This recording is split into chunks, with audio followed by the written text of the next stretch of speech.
C'est peut-être le début d'une longue procédure judiciaire. Taha Walida, le principal suspect dans l'enquête sur le meurtre de Philippine, refuse son extradition vers la France. Il est actuellement en détention provisoire en Suisse, lieu de son interpellation, puisqu'il a été appréhendé en gare de Genève alors qu'il venait de quitter le territoire français. Jean-Baptiste Marty, la justice française avait pourtant déposé sa demande dans les délais. Qu'est-ce que ce refus change pour la suite de la procédure ?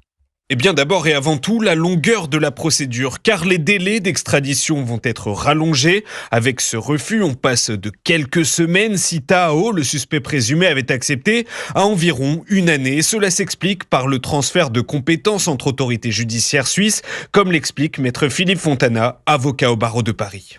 C'est à l'Office fédéral de la justice suisse de se prononcer dorénavant sur le bien-fondé de la demande française d'extradition. Cette nouvelle instance judiciaire suisse doit désormais se prononcer sur la forme et non plus sur le fond, c'est-à-dire plus besoin de prouver que le viol a bien été commis, mais même après cela, si l'extradition est validée, il sera encore possible pour le ressortissant marocain de faire de nouveau appel, maître Philippe Fontana. La personne mise en cause peut interjeter appel devant le tribunal pénal fédéral suisse et exceptionnellement devant le tribunal fédéral. Des procédures qui peuvent donc prendre au moins 1 an. En attendant, le suspect reste en détention provisoire en Suisse. Jean-Baptiste Marty du service police-justice d'Europe 1.